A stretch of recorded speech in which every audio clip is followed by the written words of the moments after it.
Hey, what's going on, guys? It's Jack. Well, there's another interview up on Wowhead at the moment, link in the description down below, with Ian and Morgan Dave with Wowhead, and they actually are specifically talking about some of the problems with healing. And so I wanted to dig into this one, give you my take, and some updates as to really where we are at with healing approaching the War Within.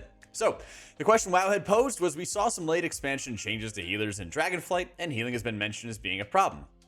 What is the design goal of healers in the War Within to further address these issues and to make healing a more fun role? So Ian responds, and he says it continues to be a major topic around the combat and the encounter team.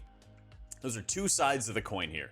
This is also very similar to what I was talking about in one of my recent tweets, where I was talking about how the War Within is all about the class designers adding defensives and self-sustain, and the encounter designers trying to find a way to threaten our lives, right? Right there. We've taken the opportunity to do something that we weren't able to do mid-expansion during Dragonflight, and rebalance the overall size of health pools that players have relative to the incoming damage. This is something I also touched on very recently in our video, Will Blizzard Fix Healing for the War Within? It's right somewhere over here. This one, right here. So we already talked about that, right? They're healing tools, they're personal percentage-based heals, and so forth in a way that is effectively nerfing healing. That's why, if you played beta at all, that's why it's taking longer to top off those health bars.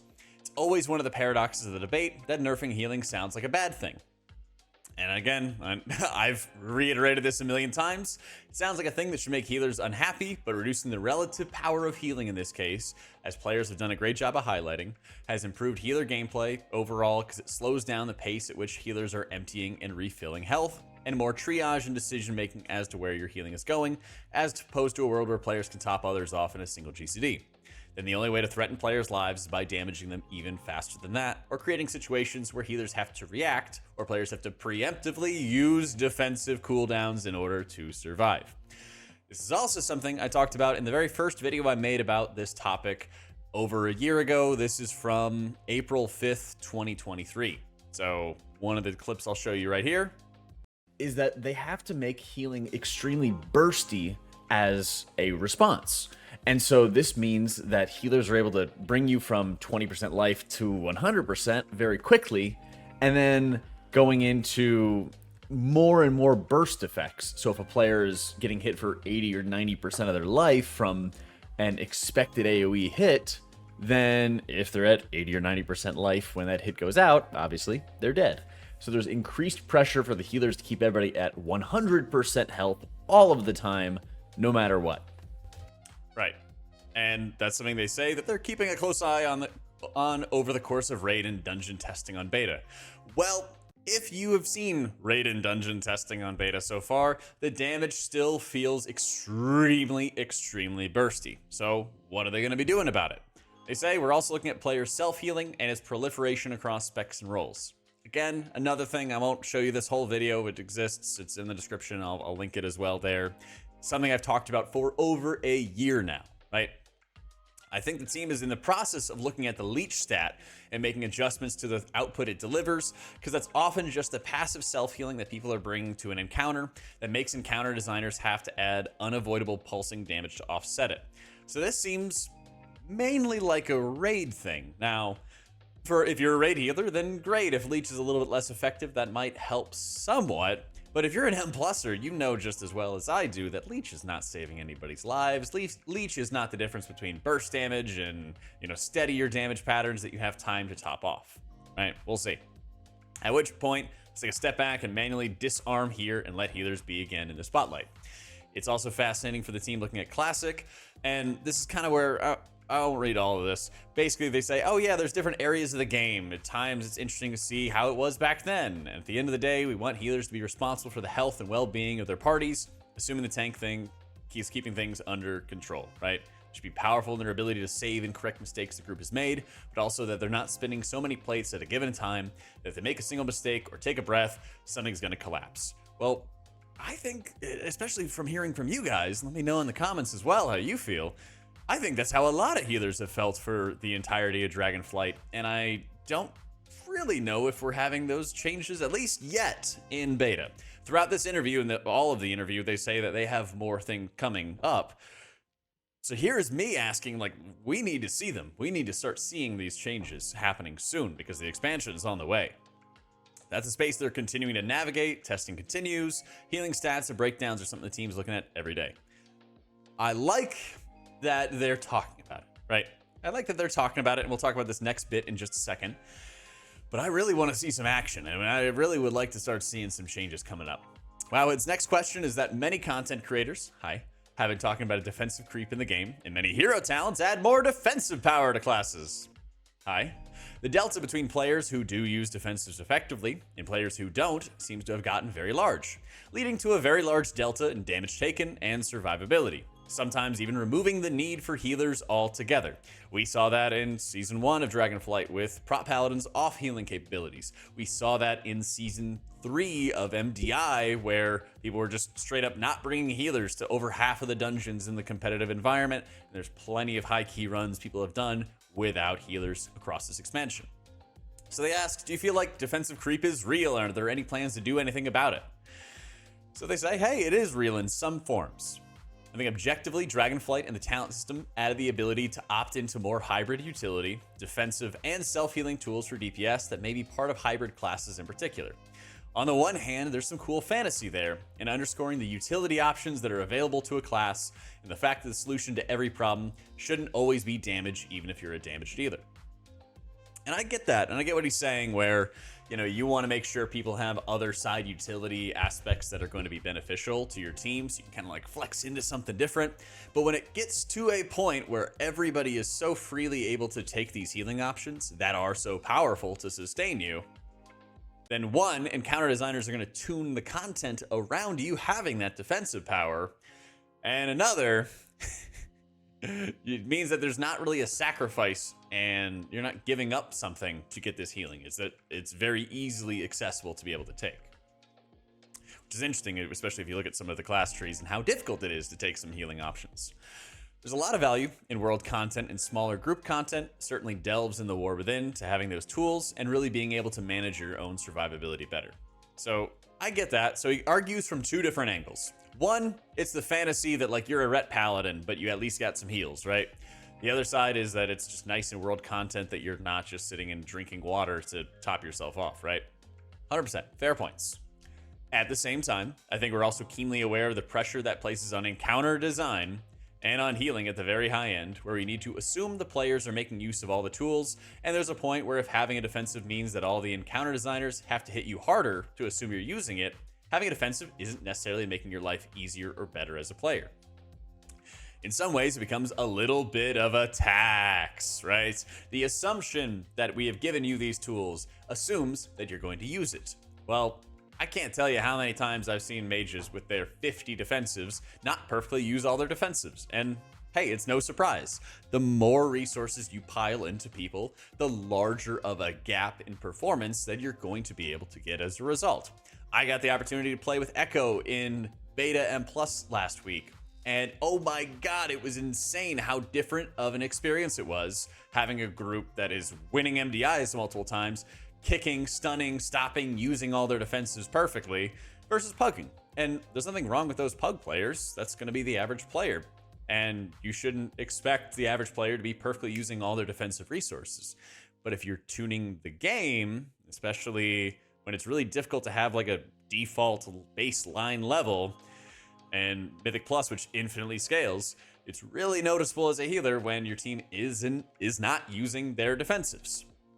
So they continue, and I think we're not in a position where we're gonna go through and rip out a whole bunch of abilities for War Within in the coming weeks. So that's it, right? There's not going to be this defensive pruning that we're hoping for, guys.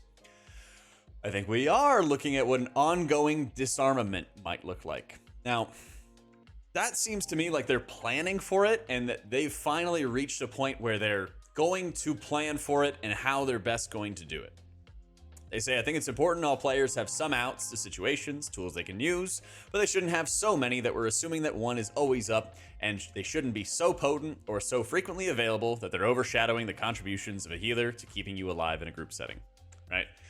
So for one thing, I'm actually pissed that I made this video, over a year ago. Thune made his videos. We wrote articles for Wowhead about it. We've talked about this nonstop since like late season 1. Okay, and late season 1 was also when we had Prot Paladin, healing the group as they tanked the entire time. I feel like it was a peak point to recognize how bad the problem is. And what do they do as a response? They kind of slapped on the Band-Aid. There was even a blue post talking about how they saw, again, content creators talking about it and how healers were strong. And so they slapped on the additional, I think it was 25% damage and health changes into the game to nerf healers mid-expansion. And it helped a little, but didn't really solve the problem. Mirdrasil introduced a lot of negative absorb mechanics. You saw them on Tindral and Smolderon in particular, where you have to heal through that negative absorb to actually heal the player. Well, that helped a little bit, but then again, healers get more gear and you just start running those things over. And where are we at now? Well, the Narrowbar Palace has a lot of negative heal absorbs, and we're just going through the motions, really. We're going through this song and dance where Blizzard is taking these baby steps, these Band-Aid fixes. We're increasing the health bars. Where is it? Right up here at the top. They say, oh, we're doing something we couldn't do mid-expansion, rebalancing the size of health bars that players have relative to incoming damage. I mean, they kind of did that with that health and damage nerf. They just did it, I guess, slightly more.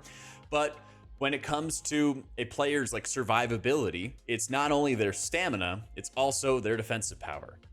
And if you're changing one thing and not changing the other, then you're not able to as fully change the macro environment, the big picture environment that is causing healing to be an issue. You are changing a piece, a chunk, adding a Band-Aid to it, but you're not going to fix this overall problem unless you're willing to buckle up and start nerfing those defensives. Morgan continues with saying, another area we're looking at is there's an outsized impact from Augmentation Evoker. We take a look at a lot of the representation in raids and their damage contributions, and it's significant, but it doesn't feel outsized compared to the survivability benefits that they bring. Especially in smaller group sizes, it's really significant to the point where it might take something that could otherwise be unmanageable by a group. Even a group that is using their defensives effectively couldn't do that. But with the extra bump from AUG, maybe they can. So that's another area where the team has been looking pretty closely at, and that's a space where we'll look to make some adjustments also before the launch of the War Within. And so this is the most crazy thing, because from the very beginning, people were talking about how insane AUG was to support the groups, and I think everybody just kind of agreed. Even if you enjoyed playing AUG, you're like, yeah, this is like super crazy. So they added very small Band-Aid fixes and changes over the course of the expansion. But here for Augmentation, it looks like they're making concrete decisions that we're going to make some changes, some nerfs to whatever the survivability that AUG is going to be able to bring. But even before AUG was ever released, when healers are talking about the issue of the expansion, they say, hey, we're not doing this overall disarmament. We're not going to be looking at gutting everything. We're not going to be ripping out abilities in the next couple of weeks for it. I don't understand why. I really don't, because this is something that's been talked about for over a year now. It's been identified as a problem, and it's identified as a key issue that healers are experiencing, and it's further reinforced. Follow me here. It's further reinforced if you look at Cataclysm just being out now and being able to see how much slower players are getting topped off and healed up. They completely have ignored the past year and are continuing adding more defensives with the hero talent system. Everybody has their entire defensive node, and it feels like we're being, crushed by the weight of a bureaucracy that actually can't change direction in time because it's just this big mountain that's on the move, and you can't actually change the direction without, significant approval from the people up top. I don't understand it. I really don't. This is something that we've talked about endlessly. We've identified how those Band-Aid changes feel, both from an encounter design perspective and from actually changing our health and healing. And I mean, we actually, God, now that I think about it, they changed health bars mid-expansion.